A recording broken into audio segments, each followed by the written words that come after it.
Bueno, buenas tardes compañeros y profesor. Pues yo les voy a presentar un cinariasis.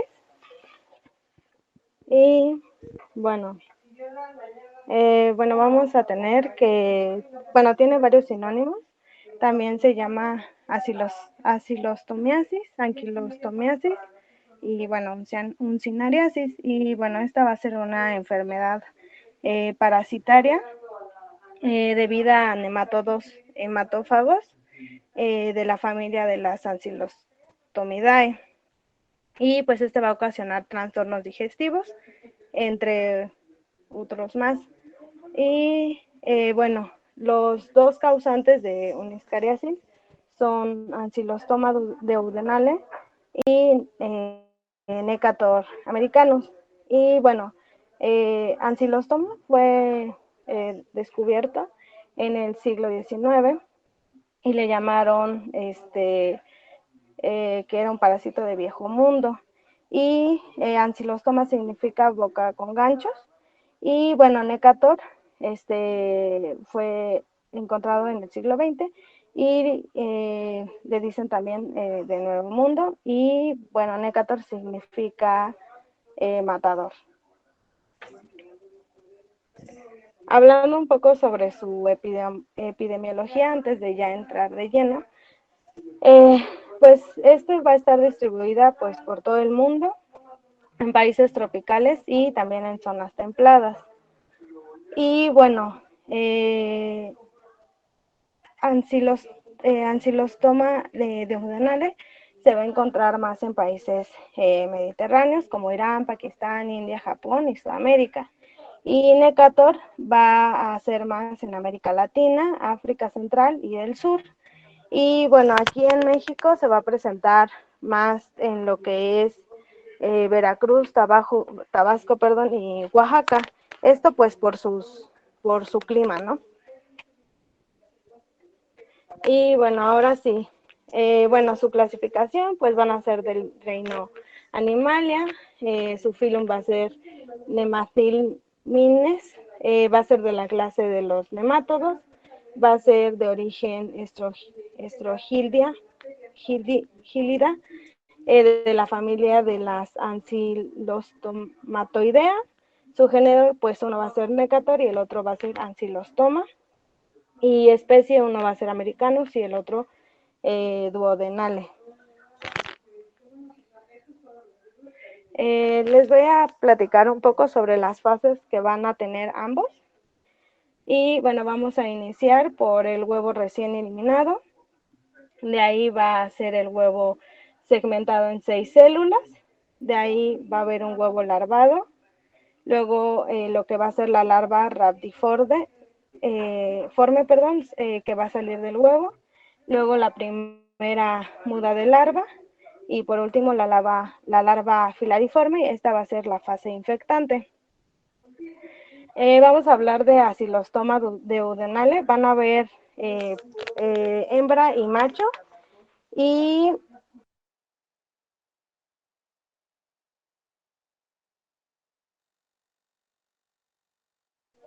hablando de la hembra, pues vamos a tener que esta va a medir de 10 a 13 milímetros por 0.7. Esta va a tener un ápice en lo que va a ser la cola. El macho pues va a medir de 8 a 11 milímetros por 0.5 y este va a tener una bolsa colpuratriz y esta va a tener de 11 a 13 costillas y sus dos espículas van a ser divergentes y van a terminar en una punta fina. Y luego vamos a tener lo que es la cápsula bucal de 2 ganchos. Va a tener 2 superinternos y 2 superexternos. Y así se va a ver. Y luego vamos a tener a Necator, que también pues va a haber hembra y macho. Y hablando de la hembra, pues esta va a medir de 9 a 11 milímetros por 0.4. Y esta, al igual que la otra, pues va a tener un ápice. El macho también va a tener, va a medir de 5 a 9 milímetros por 0.3. y también va a tener lo que es su bolsa colpuratriz. Esta va a contener de 12 a 14 costillas y sus dos espículas van a ser largas y se van a unir. Y bueno, aquí lo que va a cambiar pues es su cápsula bucal, ya que esta solo va a tener dos placas semilunares. Y bueno, así es como se ven. Y bueno, ya iniciando con, no sé si hasta aquí van entendiendo. Sí, Pau, ¿Todo bien? gracias. Sí. Ok, bueno, entonces ahora sí, pues vamos a iniciar con lo que es pues el ciclo.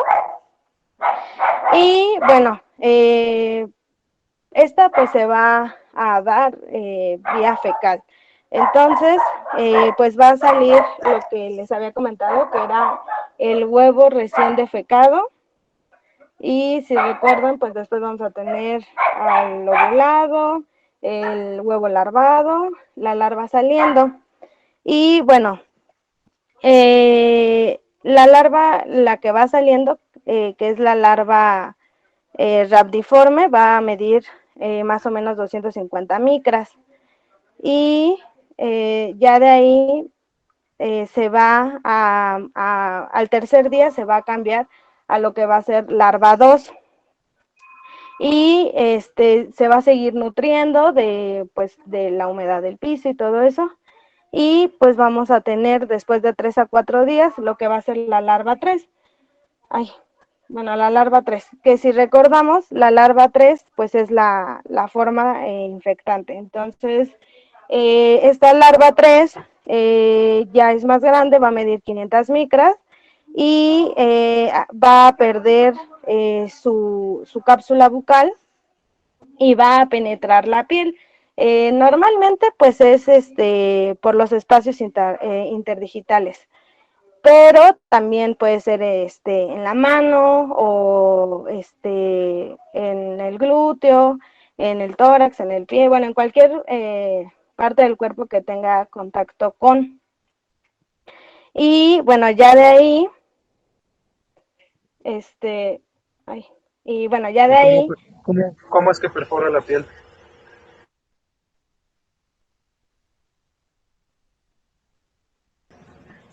sí, eh, mm,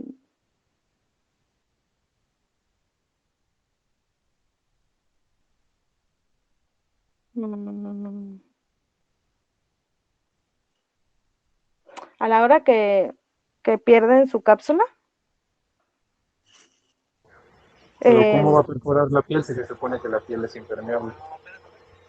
mm,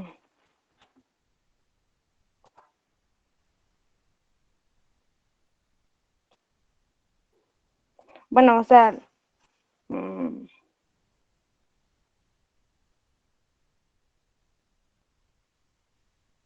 bueno, es que la va a penetrar. Por eso, ¿cómo?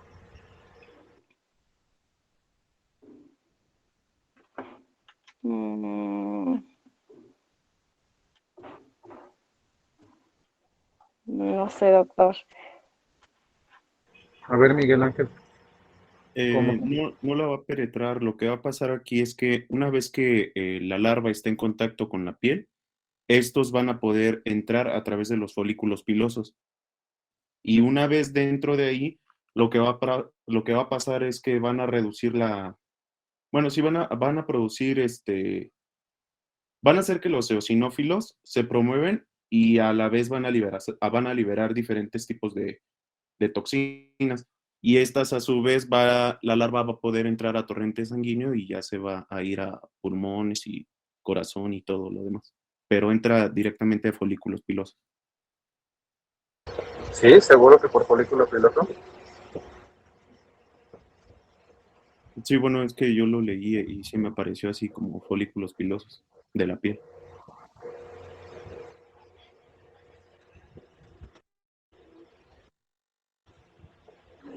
Pero por decir, la mayor parte de las veces entran por las plantas de los pies. En las plantas de los pies hay folículos pilosos.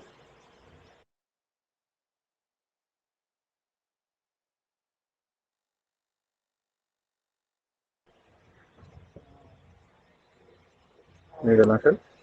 Este, no, doctor, bueno, eso sí ya no le entendí. Pues tú estás diciendo que entran por los folículos pilosos. Yo la pregunta es, ¿en la planta de los pies hay folículos pilosos? Pues es que al final de cuentas también es piel, entonces pues se supondría que sí. No, no supongas. ¿Hay o no hay?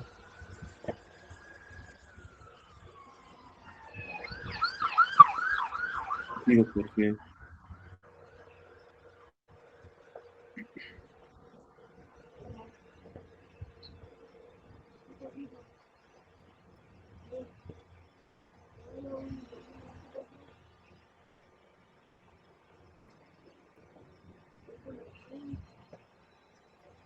Dinora,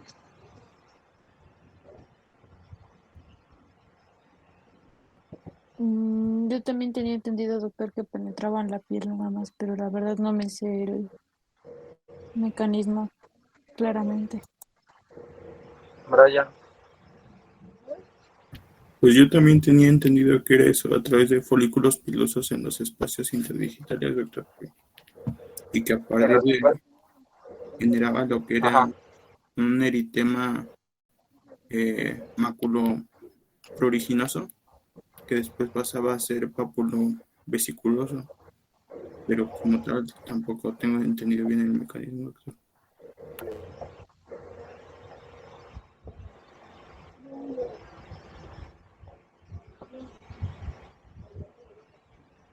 Pero entonces, o sea que me están diciendo que por los folículos pilosos va a entrar y puede también entrar cualquier parásito, ¿o cómo?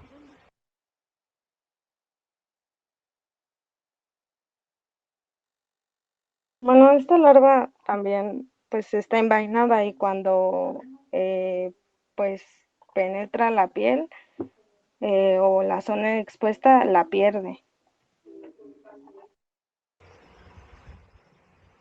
Por eso, pero es que ustedes me están diciendo que entran por los folículos pilosos, entonces cualquier parásito y cualquier bacteria podría entrar por los folículos pilosos.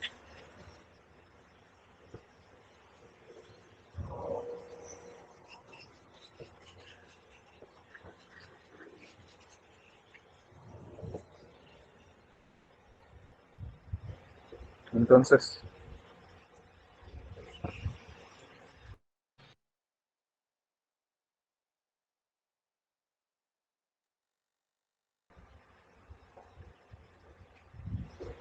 si es así,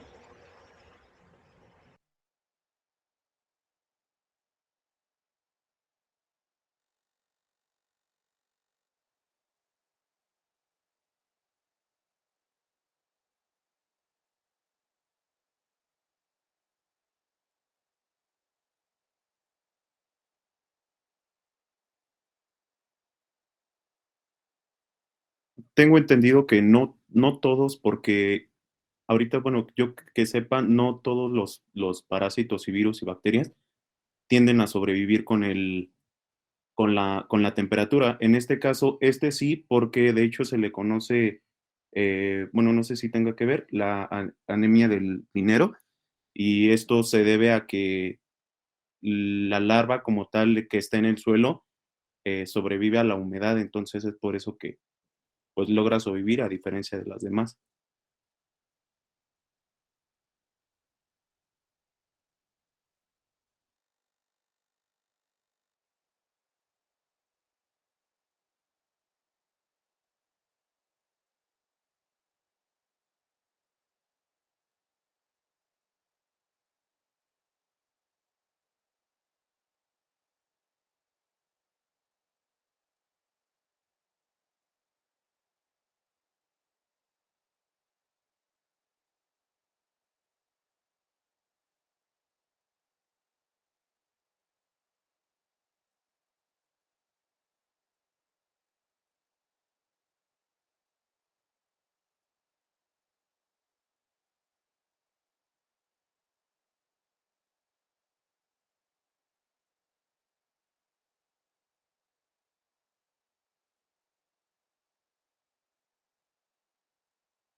Doctor, podría ser también como respuesta que entran por los espacios interdigitales de los pies y de ahí ya penetran epidermis y van a llegar a vasos sanguíneos y después de eso ya bueno, los vasos sanguíneos la van a llevar a diferentes partes del cuerpo, porque llegan igual a los alvéolos, tengo entendido.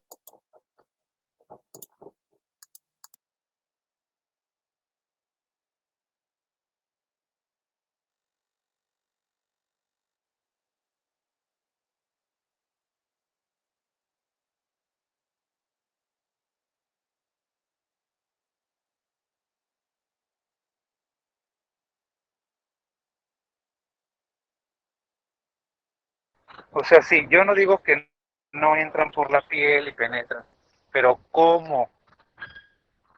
O sea, si la. Pues se supone que es porque las larvas disponen de las hialuronidasas y pues otras enzimas que se utilizan pues para perforar la dermis y seguir su ciclo. Y esto va a ir invadiendo los vasos dérmicos que la van a transportar.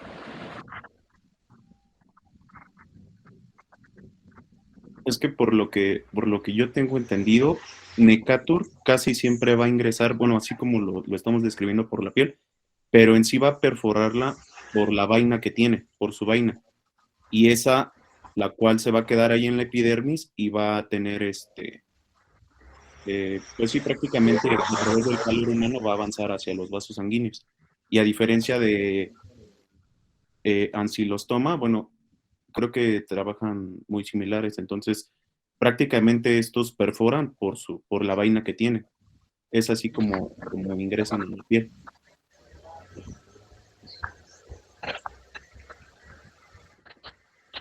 Exactamente aquí está. O sea que no tienen mecanismos patogénicos o cómo.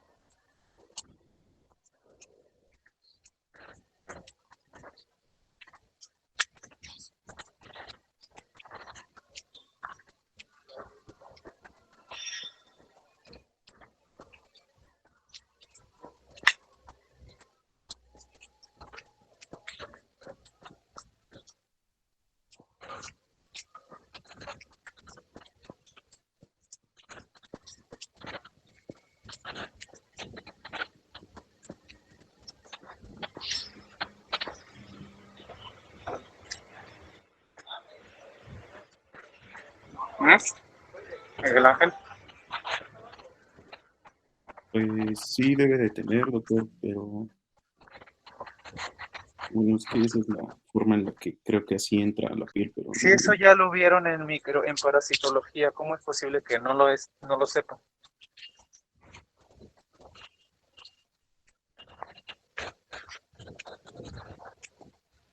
No estudiaron, ¿verdad? El tema, otra vez. Pues yo sí, doctor, pero en ese caso no venía como tal, eso sí, de ese mecanismo. Nada más describía que a través del folículo piloso, en los espacios interdigitales entraba y ya desde los capilares que tenemos en el pie ya pasa a la circulación mayor y ya después llegaba pues al corazón.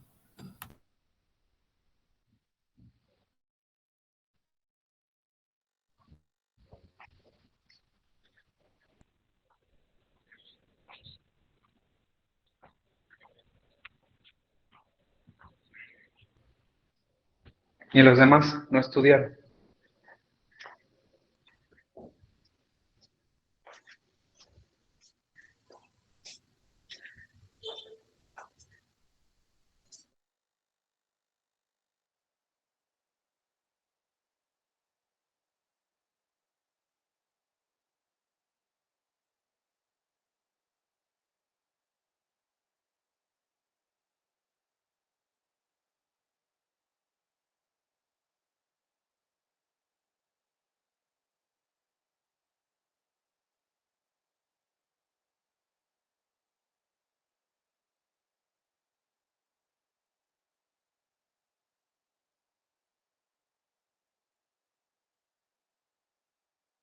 de las glándulas sebáceas, dices.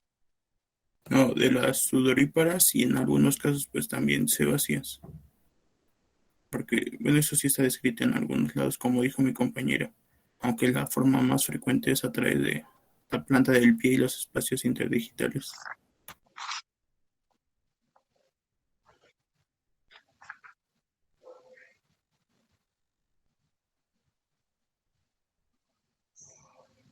Pero, o sea, ¿cómo? ¿Destruyen la piel, la muerden o cómo?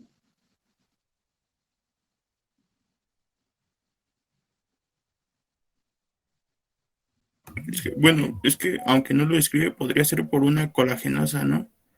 Y de esta forma, pues van, primero pues avanzan a través del estrato córneo y ya después ya pasan propiamente a lo que son los capilares.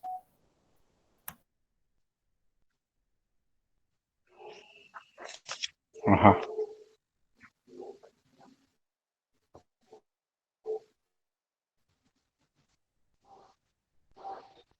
Sí, sí puede ser así. Y también por las colagenasas que dijo su compañero. Pero a ver, ¿ya vas a empezar a explicar el ciclo de vida o cómo?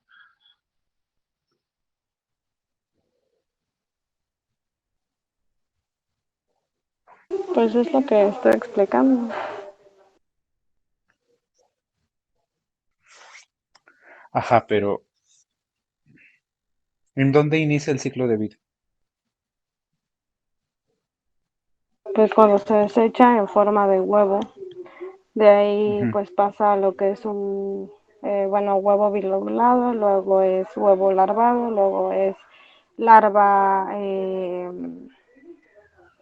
rhabdiforme, después pasa a lo que es la muda de larva 2 y A la ver, larva espérame. 3 que es la A infectante. ver, espérate. A ver, dijiste que los huevos se desechan a través de las heces. Así, ¿Sí? sí, así es. ¿Y Ujú. qué,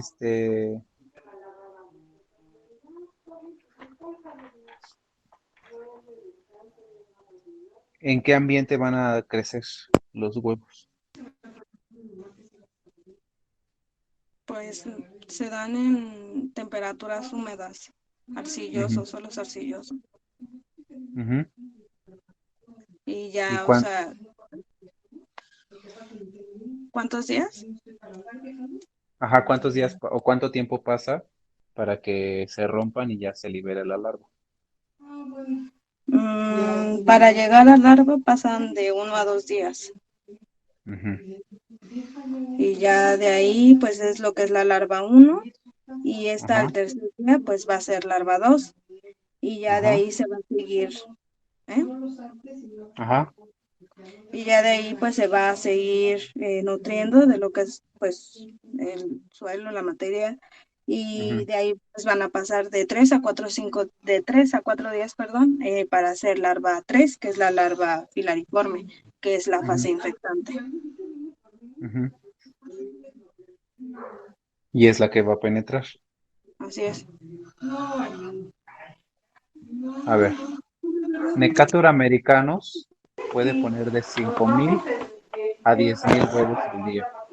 Y Ancylostoma duodenale puede poner hasta 30,000 huevos al día.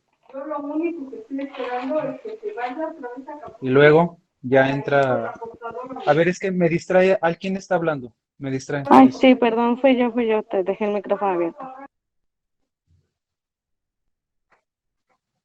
5,000 a 10,000 huevos al día. Necator americanos y 30,000 Ancylostoma duodenale. Y luego la larva filariforme es la que penetra la piel, entra hasta la dermis y ya alcanza los vasos sanguíneos y luego. Bueno, ya pues va a penetrar los vasos sanguíneos y de ahí pues va, pues es como el mecanismo de ayer que igual va a romper los capilares, va a pasar por corazón y pulmones. Ujú, Ahí en pulmones va bueno, va a cambiar a lo que es larva 4. De ahí va a subir bueno, va a pasar por los alvéolos, ahí también va De ahí pasa al esófago, bueno, se deglute, pasa por el esófago y llega a lo que es al intestino, y ya, bueno, ahí en el intestino igual se adhiere porque tiene igual la cápsula bucal tiene sustancias anticoagulantes, y ya en el intestino pues pasa lo que es su fase adulta, y ya es cuando se empiezan a desechar pues los huevos. De hecho, bueno, lo tenía aquí bueno, eso es lo que les acabo de explicar. Aquí cambia la larva 4, sube, baja, y luego llega a lo que es intestino. El intestino pasa ya a su forma adulta, y ya de ahí se desecha el huevo otra vez. ¿Y el lugar donde entra? ¿El lugar de la piel por donde entra? ¿Qué va a Pues pasar ahí? normal. Pues va a tener pues depende, puede haber una ulceración, puede haber edema,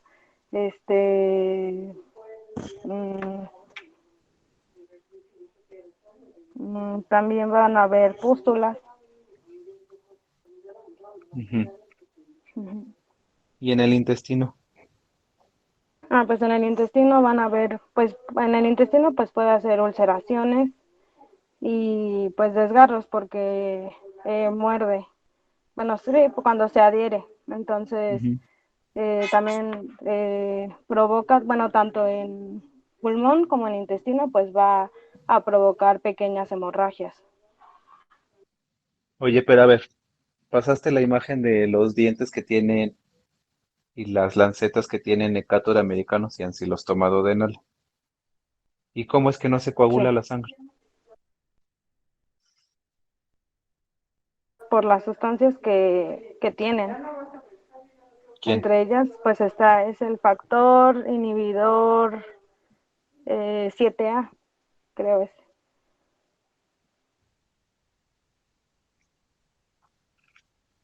Ajá.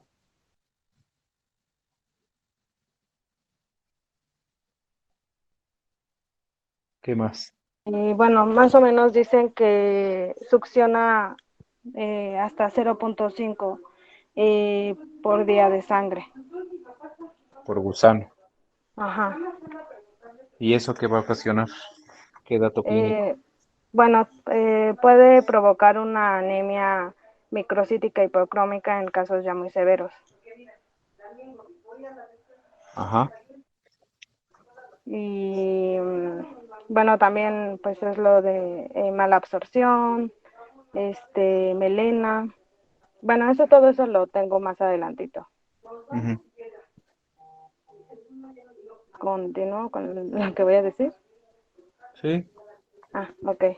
Bueno, en su patogenia, pues van a haber tres, que son la fase de invasión, que es cuando pues ingresa, la fase de migración y la fase de fijación.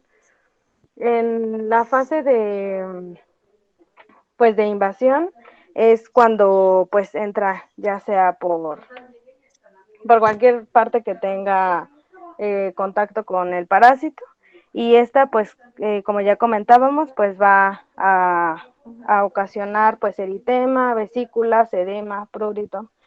Ya de aquí pues se va a ir a lo que es eh, bueno, hay vénulas y linfático, y luego de aquí en su fase pulmonar pues va a provocar lo que es el ciclo de los que es cuando, bueno, rompe lo que es la pared capilar y pasa hacia los alvéolos. Ya de ahí, cuando llegan pues a los alvéolos, van a romper, como les comentaba ya, los capilares, y pues esto va a ocasionar, como también ya lo había comentado, unas pequeñas hemorragias, las cuales pues pueden dar una neumonitis y un aumento de eosinófilos. Ya de ahí pues vamos a recordar que pasan por vías aéreas superiores hacia el esófago, y vamos a llegar a lo que es la fase de fijación, que esta es cuando ya llega al intestino y como les decía, pues van a adquirir su fase adulta de 2 a 3 semanas y ya aquí pues van a provocar pequeñas ulceraciones. Aquí pues depende de también qué cantidad de parásitos. Por ejemplo, si tenemos 500, pues las lesiones pues van a ser más. Va a haber una destrucción en la mucosa intestinal, va a haber sangrado, inflamación en la mucosa, enteritis, eosinofilia, hemorragia intestinal, anemia microcítica hiporocómica y pues y así, insuficiencia cardíaca también pueden provocar. Y ya de ahí pues vamos a tener pues como tal la sintomatología en las mismas pues 3 fases de invasión, de migración y ya una vez localizados en el intestino. Y otra vez recordándoles que pues en la fase de invasión pues va a haber una dermatitis, una erupción papular, un eritema y puede haber también vesículas pruriginosas. Estas normalmente pues van a durar de 1 a 2 semanas. Y bueno, más o menos se va a ver así. Y ya de ahí vamos a tener lo que es la fase de migración. Aquí en la fase de migración, que recordando es ya cuando está a nivel pulmonar, pues va a haber pues tos seca normalmente, neumonitis eosinofílica y lo que estábamos comentando el día de ayer, que es el síndrome de Laufer, que son sibilancias, disneas, cianosis, hemoptisis e infiltrados pulmonares. Y ya en la fase de localización intestinal, aquí pues como les decía, pues va a depender también del número de parásitos que tengamos, pero pues puede presentar dispepsia, anorexia, náuseas, dolor en el epigastrio, diarreas, estreñimiento, melena, anemia. En los niños es algo frecuente la geofagia. Y ya en fase intestinal o en la fase de fijación, más o menos se va a ver así. Y ya en la fase, como les decía, de fijación, pues vamos a tener 2 tipos de infecciones, las moderadas y las severas. En las moderadas, pues va a haber una anemia, como ya les había comentado, microcítica hiperocómica, va a haber palidez en la mucosa y en la piel, va a haber anorexia, cansancio, fatiga, somnolencia, lipotomías. Y ya en las infecciones más graves o severas, pues en niños puede ocasionar retraso en el crecimiento y también en el aprendizaje. Podemos llegar a tener hasta hemoglobina de 1/100. Aquí es cuando ya va a haber una malabsorción. También puede haber palpitaciones, vértigo y en algunos casos ya muy severos, pues va a haber edema en miembros inferiores o generalizado. Y pues su diagnóstico va a ser bueno, están lo que es el A ver, ¿y qué es eso cuantitativo. de que hay que puede haber pica? Puede haber que, perdón. Pica, ¿qué es la pica? Mm, mm,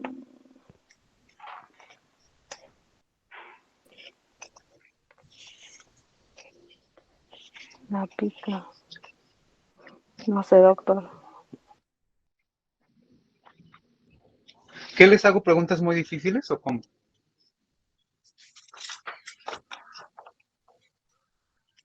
¿Mm?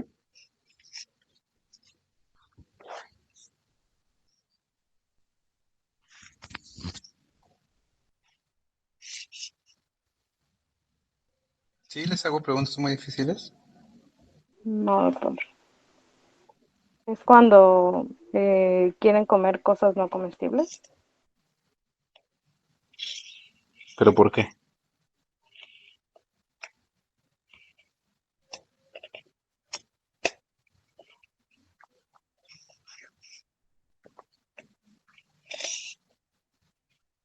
Brian. Es por la propia acción exfoliatriz en ese caso, de ancilostoma de Cátar, ¿no? Porque empieza a competir por todos los nutrientes, aparte de que tenemos una deficiencia de absorción, pues la persona empieza a comer este tipo de sustancias que no son, pues, necesariamente nutritivas. ¿Cómo cuáles? Pues en el caso de estos, bueno, yo había visto que es más tierra o incluso el cabello, según un estudio epidemiológico en mujeres. Y la verdad nada más decía eso. Y después decía, etcétera, doctor. ¿Pero por qué? Lo que más comen es tierra y yeso, por decir, de las paredes. ¿Por qué?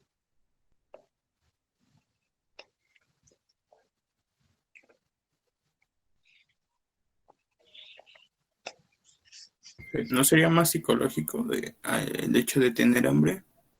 No, Los hace consumir cualquier cosa que esté a su disposición, en ese caso, doctor. no.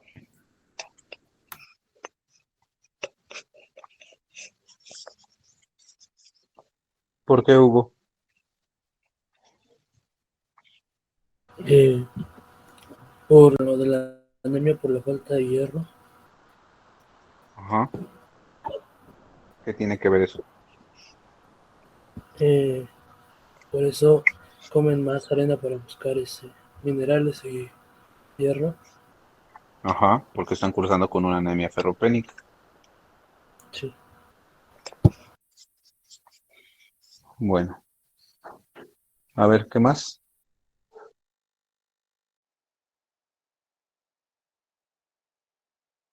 Bueno, y en su diagnóstico, bueno, puede ser cuantitativo por estrolicato o por coprocultivo, que se usa el Harada Mori. Pero también leí que había otras, como la técnica de flotación de Willis modificada, la sedimentación de Ricci o Formoletter, y también otros diagnósticos que se podrían hacer, pues por la anemia, porque igual se me olvidó comentar que también podría ser una anemia ferropénica o una anemia microcítica hipocrómica. Pues se pueden pedir hemogramas, un estudio de coagulación. Y ya en su tratamiento, pues yo leí que el más usado es el albendazol y va a ser una única dosis de 400 miligramos, pero también se puede utilizar el mebendazol de 100 miligramos 2 veces al día por 3 días, o el pamoato de pirantel en una dosis de 500 miligramos. Y pues ya por último, pues para prevenirlo, pues se sugiere evitar el fecalismo al aire libre, no utilizar las excretas como abono y hacer uso del calzado. Y pues creo que ya es todo de mi parte.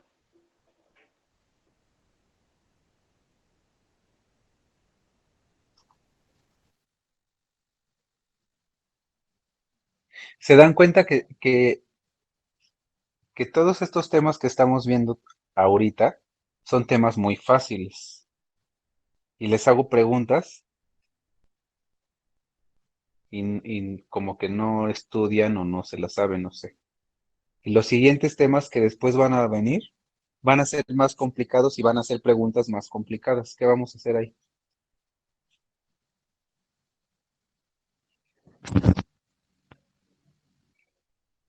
Porque pues estas son temas de parasitosis y no están tan complicadas.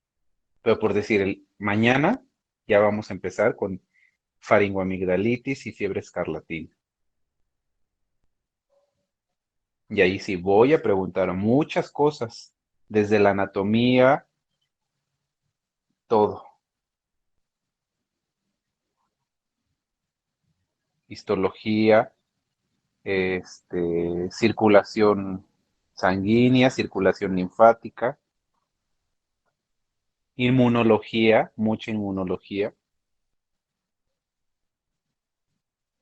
¿Qué vamos a hacer?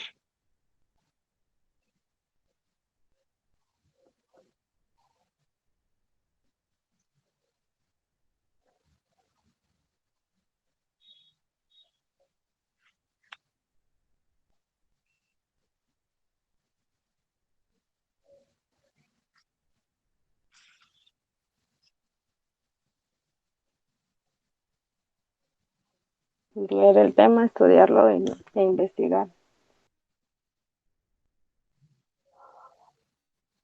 ¿A quién le toca otitis media? A mí, doctor, Supongo que ya estás haciendo tu tema. así es. Estoy metiendo anatomía, es con lo que voy a iniciar. Te había mencionado que quería bien definir. Micetoma tiene como significado tumor por hongos, que ahora ya no es como lo correcto porque también lo causan bacterias. Y también antes se le llamaba permítanme tantito. Bueno, más adelante se los voy a decir, pero es como que el nombre que le daban. Nosotros vamos a distinguir un micetoma por una triada que siempre va a estar presente, en la cual va a haber una presencia de edema, una presencia de fístulas y de granos. Más adelante también les voy a explicar un poco sobre esto. Para la etiología, como les decía, puede estar causada ya sea por hongos, y este va a ser un micetoma eumicótico o eumicetomas, y por bacterias superiores filamentosas, que en este caso se van a llamar micetomas actinomicóticos o actinomicetomas. Del lado derecho les agregué una tabla porque ya, dependiendo de qué esté causando el micetoma, va a ser el color de algunos granos que van a producir. En este caso, en la tablita nos dice el color del grano y del lado derecho el agente que lo puede causar. En los eumicetomas, los granos negros los van a causar algunas especies como Madurella sin SPP, Leptosphaeria, Curbularia, Exopialia, perdón, entre otras, y los granos pálidos o que pueden ser de color como blancos a amarillentos, pueden estar Acremonium, Aspergillus, Fusarium y Neotestudina, entre otros. Y para los actinomicetomas, los granos pálidos o blancos o amarillentos, puede ser Actinomadurae o Nocardia. En granos que van a ser de color amarillentos a parduzcos, puede ser Streptomyces sin Es especie y Actinomadura granos, madurae. Actinomadura madurae. Y en granos rojos a rosados puede ser Actinomadurae pelletieri.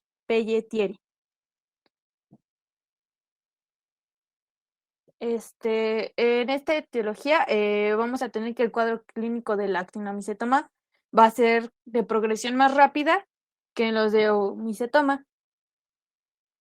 Primero, el actinomicetoma va a presentar una lesión más de tipo inflamatorio, que puede estar acompañada con otras infecciones secundarias, y va a decirse que es como más destructivo o más agresivo, y puede llegar a invadir los huesos.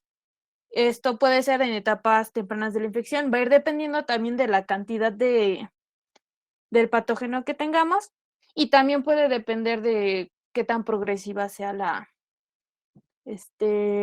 esta patología.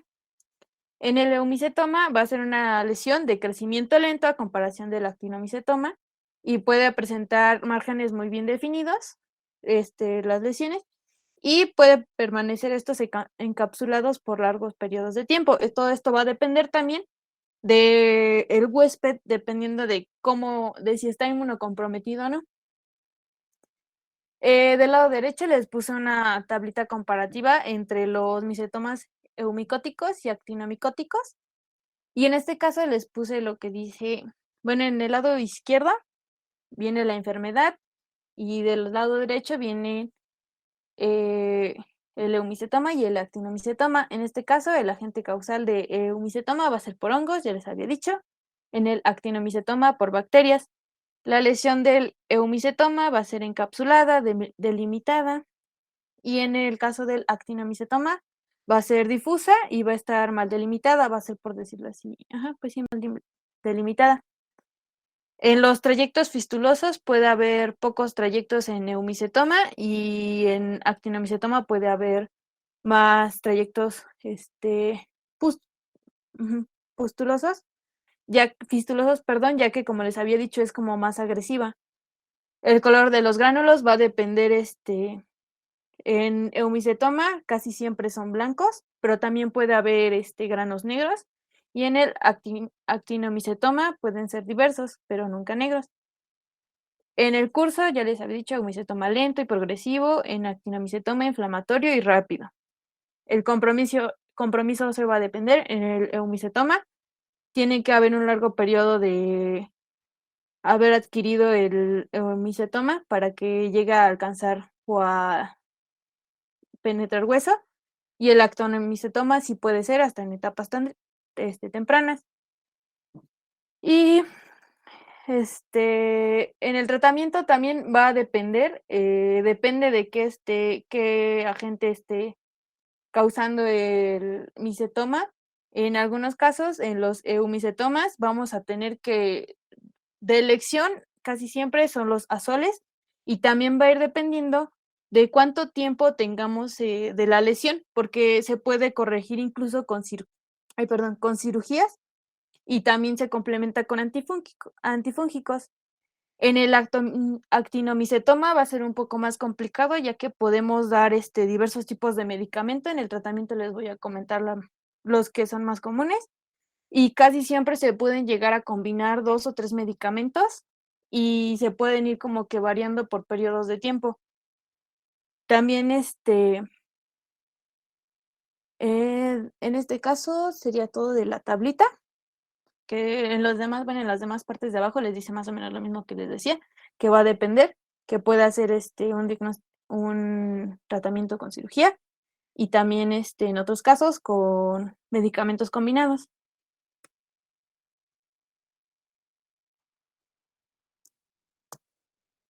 Eh,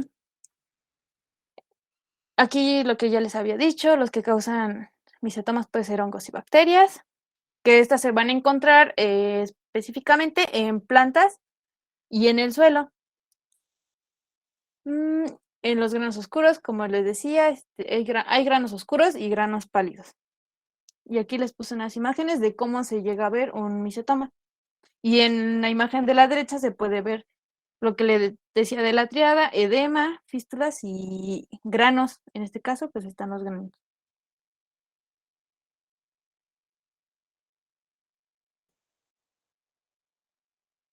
Mm, Aquí les agregué lo que van a ser actinomicetomas, que son los más comunes que podemos encontrar. En este caso, les voy a dar un poco de información sobre ellos, porque llegan a causar igual otras patologías. En este caso vamos a iniciar con Nocardia brasiliensis, que van a ser bacterias aerobias, gram positivas. Son ácido alcohol resistentes y van a originar formas filamentosas y o ramificadas que se pueden fragmentar en elementos cocobacilares pleomórficos. Estas bacterias van a ser del género Nocardia. Bueno, esta en general es de género Nocardia, y se encuentran, como les decía, generalmente en el suelo, en tierra y en plantas, y en materia orgánica que está en descomposición. En este caso podría ser en abono.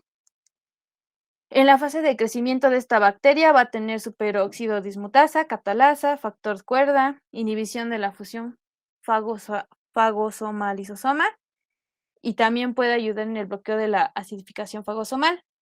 Estos van a ser sus agentes patógenos y también los agentes los que causan la virulencia de esta bacteria. También tenemos a Actinomadurae y Actinopelliteri. Estas dos pertenecen al mismo género, actino, y van a ser bacterias gram positivas que no van a ser alcohol, van a ser móviles. y van a formar un micelio de substrato abundante y extenso que no se va a fragmentar, como en el caso de enocardia. Y en su micelio va a tener, cuando está presente, va a tener hifas aéreas que van a presentar cadenitas de esporas y a veces pueden tener hasta 15 esporas. El micelio aéreo puede presentar diferentes formas, pueden ser rectilíneos, de gancho o espiralados. Y estas esporas pueden tener una superficie lisa, peluda o verrugosa. El micelio aéreo también puede presentar varios colores, como el azul, el gris, verde, rosado, rojo, blanco o amarillo. Y estas actinomaduras van a ser quimiorganotróficos, van a tener un metabolismo de los carbohidratos de tipo oxidativo y crecen en un rango de temperatura de entre 10 a 60 grados centígrados. En las imágenes de la izquierda les puse un ejemplo de cada una, de cómo se llega a ver un corte histológico de cada una. La de arriba es actinomadurae, se puede ver que tiene bordes irregulares, por decirlo así va a ser como, ¿cómo les podría decir? Multilobulada, por decirlo así.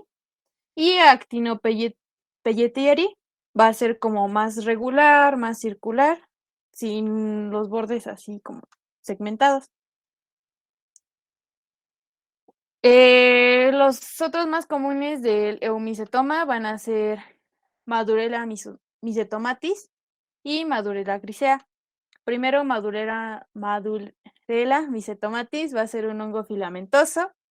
Los dos van a presentar al género Madurella de filo Ascomycota y esto va a estar caracterizado por tener una coloración oscura. Macroscópicamente puede formar colonias de crecimiento lento con una temperatura óptima de crecimiento de 37 grados centígrados y las colonias van a tener una apariencia vellosa, algodonosa, que puede llegarse a ver aterciopelada, con algunos pliegues irradiados y pueden llegar a ser de color marrón a color ocre o grisáceos. Van a tener fialides pequeñas con conidos aislados y en estos cultivos se pueden observar como negras. Y estas en los tejidos del huésped van a formar los granos negros que van a tener forma oval o lobulada y de consistencia firme. Y en el caso de Madurella grisea, va a ser un hongo filamentoso, igual perteneciente al filo Ascomycota y al grupo de los dematiáceos, igual que, como les había dicho, el Madurella micetomatis. Y estos llegan a presentar una coloración oscura. Macroscópicamente va a ser igual de crecimiento lento, con temperatura óptima de crecimiento de 30 grados centígrados. Y las colonias en el reverso van a tener un color marrón o rojo marrón. Y microscópicamente van a tener un micelio estéril con presencia aislada de conidios, y estos van a formar en el tejido del huésped granos negros con forma oval o lobulada y de consistencia firme. Van a ser similares. Estos se pueden diferenciar ya viéndolos microscópicamente, ya que son muy similares en las lesiones que producen en el micetoma. En la epidemiología, como les decía, micetoma también lo conocen como pie de hormiguero, y en este caso también les había dicho que lo conocían por tumor por hongos, pero pues ya no es como que del todo correcto. El micetoma va a ser muy frecuente en zonas con climas tropicales y subtropicales, con mayor incidencia en algunas zonas como la India, Oriente Medio, África, Centroamérica y Sudamérica. En este caso, micetoma va a ser más frecuente encontrarlo en varones, por lo general entre los 20 y 40 años de edad. Esto se debe a que son como que un grupo de edad que se dedican más a lo que es la agricultura y pues casi siempre es más común encontrarlos pues en lugares en los que hay una abundancia entre plantas y está el suelo. En este caso, el micetoma pues va a aprovechar que pues las personas que llegan a trabajar así en el campo, pues luego están con los pies descalzos, luego usan camisas, playeras de manga corta y exponen pues lo que es el cuerpo a espinas, a algunas plantas y y casi siempre están como, ¿cómo podría decirles? Se lesionan la piel, entonces pues esto lo va a aprovechar el patógeno.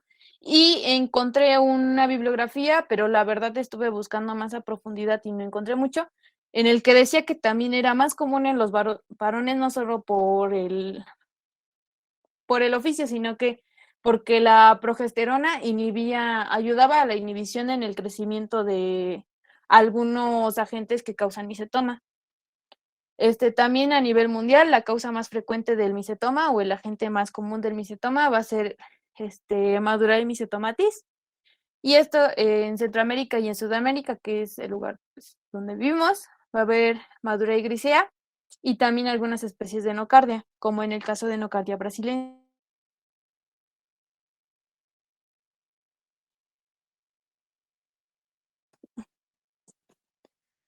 La anatomía patológica y la patogenia. Bueno, les voy a hablar un poquito de esto. Primero va a ocurrir con la inoculación del organismo. Después de esta inoculación van a crecer, van a proliferar y van a sobrevivir gracias a la producción de granos que pueden ser llamados también gránulos. Y estos pues van a ser estructuras compuestas por las masas de estos hongos o de bacterias.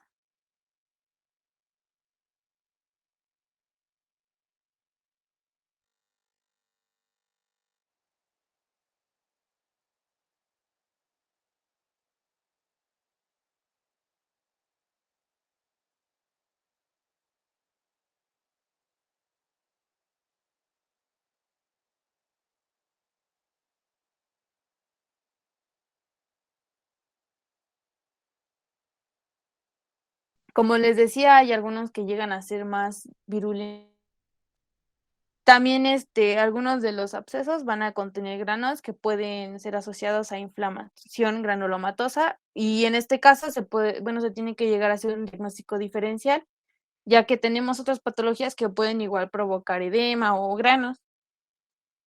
También en la bibliografía que yo revisé decía que vamos a tener 3 tipos de respuesta inmunitaria frente a estos agentes patógenos.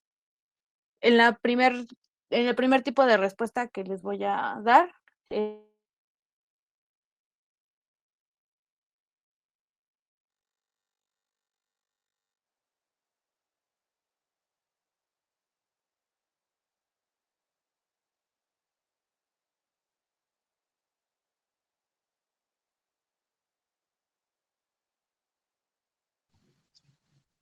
¿Sí escuchan a su compañera?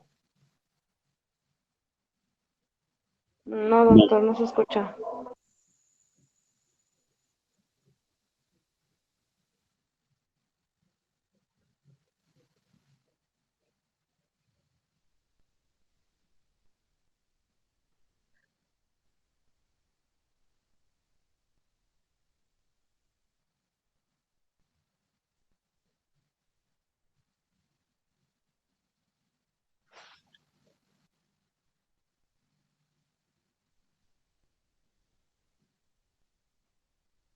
Creo que ya hasta se fue, ¿verdad?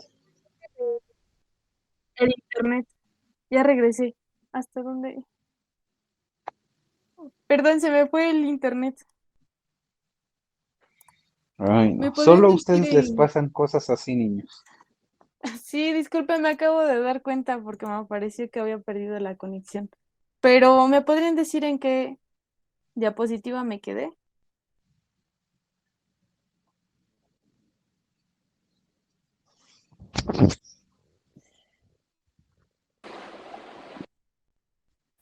Te quedas en una anterior, donde tienes un pie abajo con micetoma. ¿Esa? Ok. Ay, gracias. Bueno, les decía que voy a hablarles sobre la anatomía patológica y patogenia. En primer lugar, va a ocurrir la inoculación del microorganismo. Después de haberse inoculado, va a crecer y va a sobrevivir gracias a la producción de los granos, que pueden también llamarse gránulos. Y estos pues van a ser estructuras compuestas por masas de hongos miceliales o por los filamentos de las bacterias. En los eumicetomas, los elementos cifales pueden tener una pared engrosada que va a estar hacia la periferia de los granos y esto les va a ayudar a crear, por decirlo así, un tipo de protección para el agente ante el sistema inmunitario. Algunas de las células del sistema inmunitario innato van a intentar fagocitar a lo que son los microorganismos que están causando el micetoma, pero pueden llegar a fracasar en este propósito. Van a haber abscesos, como les decía, que van a contener los granos y van a estar asociados a la inflamación granulomatosa y a fibrosis. En A este ver, pero caso, espérate, espérame, espera. A ver, sí, doctor. otra vez. Se adquiere el hongo o la bacteria por una lesión en la piel, ¿no? Ujú. Y normalmente porque ya sea por espinas o por qué más dijiste. Por cortaduras, por ay, ¿cómo se dice?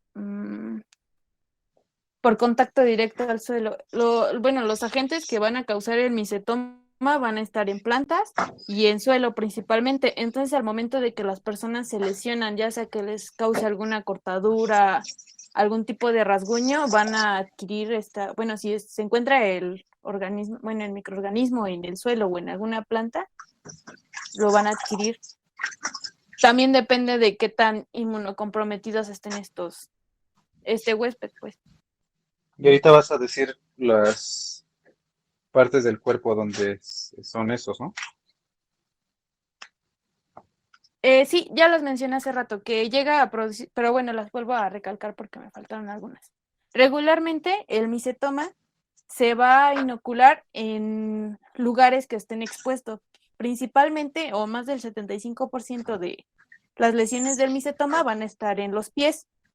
Casi siempre es en un único pie, ya que pues ahora sí que por decirlo así, si tenemos la lesión en un pie, va a ser el único que adquiera el agente, ya que pues está lesionado. Si el otro lo tenemos pues sin lesiones y no pisamos en un lugar en donde esté el micetoma, pues no lo vamos a adquirir obviamente. También puede estar en algunas extremidades inferiores, que va a ser un poco menos frecuente porque pues son como que las que tenemos un poco más cubiertas, dependiendo también de qué tan protegido esté el huésped, por decirlo así, si usa playeras de manga larga o si usas playeras de manga corta. También pueden llegar incluso a aparecer en tronco o en espalda e Ujú, incluso en cara, pero va a ir dependiendo. Casi siempre es más en los pies. ujú.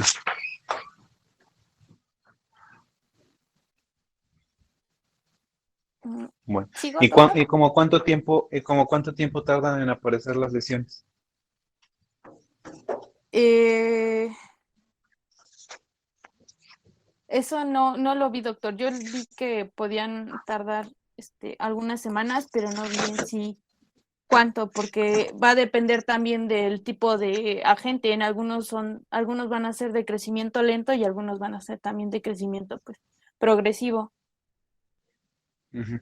pero en sí claramente no lo sé. Pueden pasar hasta años. Ujú. Bueno, a ver qué más. Gracias, doctor. Eh, en este caso del micetoma podemos tener tres tipos de respuesta inmunitaria. En el primer tipo de respuesta vamos a tener que va a haber una desgranulación de los neutrófilos y estos se van a adherir a la superficie de los granos y van a tratar de provocar una desintegración gradual de estos granos. En la respuesta de tipo 2 va a haber una desaparición de los neutrófilos y van a llegar los macrófagos para, por decirlo así, sustituirlos o hacerles como segunda y van a eliminar los restos de los granos y de los neutrófilos que pues intentaron cumplir con su función. Y en el tercer tipo de respuesta se va a caracterizar por la formación de granulomas epitelioides, perdón. Y estos, va a ser una respuesta del huésped que va a intentar controlar lo que es la infección y también puede ser responsable de una curación espontánea parcial que se va a observar en esta patología. Estas personas, pues, casi siempre van a tener deficiencias inmunitarias o como les había dicho, va a depender de qué tan inmunocomprometidos esté el paciente, bueno, el huésped. Bueno, en el lado derecho, en la parte de abajo, les agregué una imagen de cómo se ven los granos también para que vayan viendo más o menos cómo la podemos diferenciar de algunas otras patologías y se les haga más fácil distinguirlo. En las manifestaciones clínicas, como les decía, vamos a tener una tríada clásica. Va a haber presencia de granos, de fístulas y de edema. Primero, el micetoma va a comenzar como un pequeño nódulo subcutáneo, que puede ser único. Va a ser pequeño e indoloro. En la mayoría de los casos va a ser indoloro, dependiendo de la gravedad. Si nosotros tenemos un micetoma que ya es progresivo o ya tiene mucho tiempo que lo adquirimos, y también dependiendo de qué tipo de agente y qué cantidad de, qué tanto haya proliferado pues el agente, va a ser que puede llegar a producir dolor, pero casi siempre pues es indoloro. Y en muchos casos pues la persona o el huésped pues no se llega a dar cuenta de que adquirió el micetoma porque pues como son pequeñitos nódulos pues luego como que los dejamos pasar y como son indoloros pues como que los ignoramos. Este nódulo se va a fijar al tejido subyacente y se va a acabar por desarrollar en los trayectos fistulosos por debajo de la lesión. Vamos a tener una tumefacción que puede ser firme e indolora a la palpación y en este caso puede no aparecer eritema. Y también vamos a tener el aumento de volumen del área afectada, que también puede llegar a ser asintomático a la palpación, puede llegar a tener consistencia leñosa, que también puede desarrollar nódulos, abscesos y fístulas. Y en las imágenes de abajo les puse más o menos de cómo se puede llegar a ver las lesiones del micetoma. También esto, como les decía, va a ir dependiendo de la gente que tengamos, si los granos van a ser blancos, amarillos o granos negros, y qué tan progresivos puedan llegar a ser. Para el diagnóstico, nos vamos a basar principalmente por la clínica. Vamos a observar, como les decía, la tríada clásica. Y en esta tríada, pues vamos a buscar existencia de granos, de edema y también de fístulas. También podemos hacer el diagnóstico del microorganismo para diferenciar si tenemos un eumicetoma o actinomicetoma por una observación a microscopio o por cultivo del grano, ya que la mayoría de los microorganismos pues no los distinguimos en lo que es la lesión. Sí puede llegar a haber algunas características diferentes de cada tipo de organismo, pero pues va a ser como que más complicado. Y esto se puede hacer mediante una aspiración en la lesión y pues haciendo cultivo o, como les decía, observando a microscopio. También podemos tener una evaluación microscópica de estos granos triturados preparados. En algunos casos los preparan con hidróxido de potasio o igual los tiñen con tinción de Gram. Y esto nos va a ayudar para distinguir la etiología de bacteria, bueno, de si tenemos un micetoma por bacterias o un micetoma por hongos.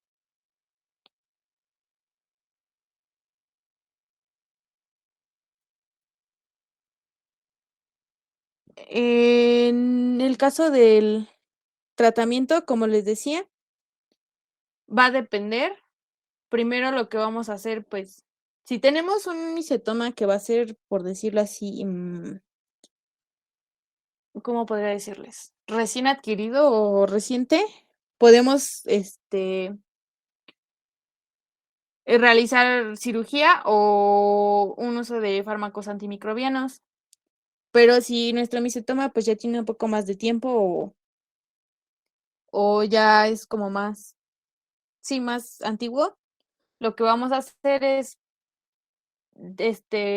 buscar primero siempre el agente que lo está causando, ya que pues si es una bacteria vamos a utilizar antimicrobianos y como les había dicho, si son hongos, pues vamos a usar azoles en este caso o antifúngicos. En el caso de los micetomas causados por hongos, cuando son de reciente adquisición, pues la cirugía es como que lo que más nos puede ayudar, incluso puede llegar a pues a eliminar del todo el micetoma. En casos de un micetoma causado por bacterias, podemos usar trimetoprima Y estos, como les decía, pueden estar combinados con sulfametoxazol o en otros casos combinado con dapsona. Esto va a depender también de la evolución que nosotros veamos y también va a depender de qué tan prolongado tengamos la adquisición del micetoma. También en algunos casos podemos dar streptomicina y en este caso, en el que les decía de trimetoprim y sulfamethoxazol, podemos llegar a dar un comprimido de doble dosis y estos, como les decía, van a estar combinados. También en algunos casos se han utilizado gentamicina, también streptomicina, asociada a sulfadoxina, pirimetamina o rimpaficina. También había visto que se ha llegado a usar ácido clubánico. Sí, ácido clubánico. También puede haber combinación entre penicilina, gentamicina, también combinada con amoxicilina. Y como les decía, en el tratamiento antifúngico puede ser, bueno, regularmente usamos azólicos o como primera opción igual la cirugía. Todo va a depender de la gente que tengamos. Y también algunos métodos de prevención o que podemos utilizar como un tratamiento, por decirlo así, no medicamentoso, va a ser reducir la incidencia de la inoculación traumática de los agentes etiológicos mediante el uso de calzado en las personas que pues estén expuestas o que tengan mayor factores de riesgo. También de vestimenta que nos ayude a protegernos frente a algunas lesiones que podemos hacernos por algunos pinchazos, por astillas, por espinas, como les decía, por cortaduras, rasguños. Y también como método de prevención va a ser intentar detectarlo reciente hemos adquirido el micetoma y dar tratamiento lo más rápido posible, dependiendo de qué tan grave sea el micetoma, pues ver si podemos eliminarlo con una cirugía y el uso de fármacos. Y eso sería todo de mi parte.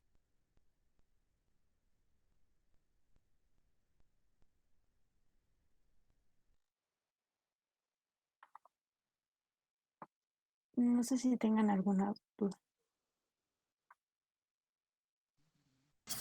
No, Dino.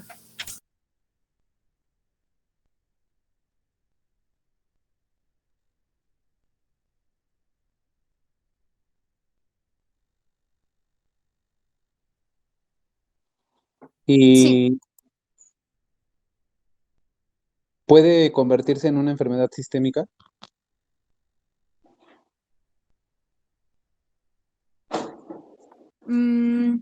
pues por lo que yo leí, sí, porque puede llegar a invadir incluso este músculo y también puede invadir huesos, dependiendo de qué tanto tiempo tenga el micetoma. Porque en otra bibliografía llegué a ver que decía que también podía, ¿cómo podría decirlo? Llegar, me parece que a pulmones, pero Mm. hablaba muy poco sobre eso.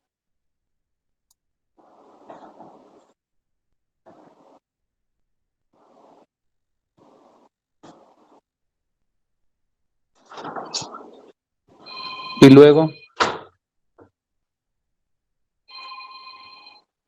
si es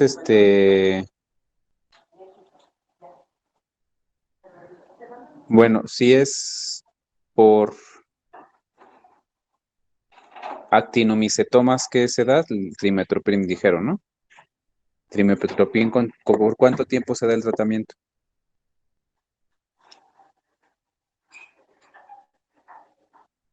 ¿De cuál, doctor? Del trimetoprim. Del trimetoprim.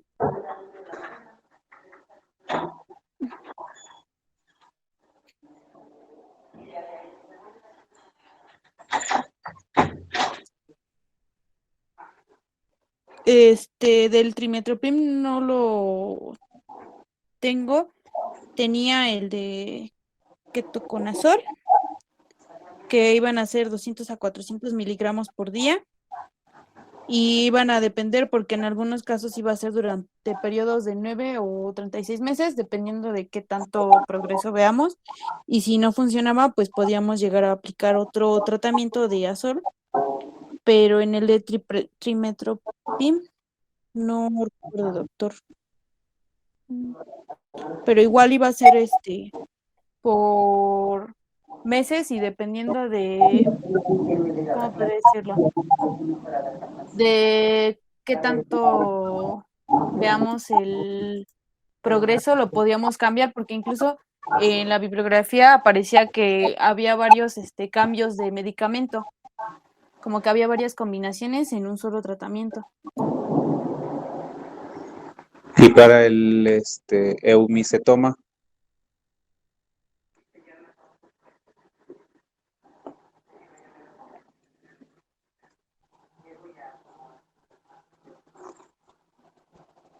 el principal es itraconazol, 100 miligramos diario, ¿por cuánto tiempo?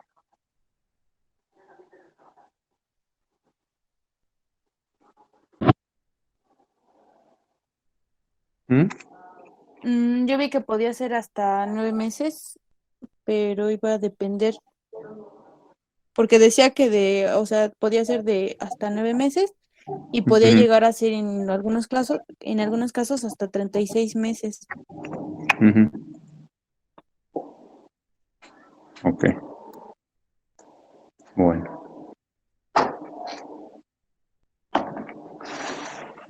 ¿A quién le toca mañana faringoamigdalitis?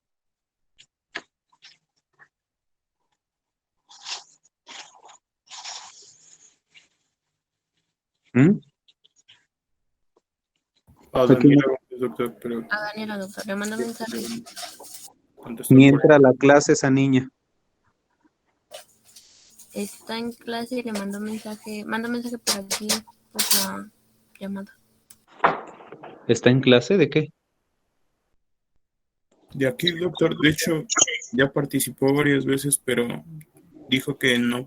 Ah, sí, es cierto.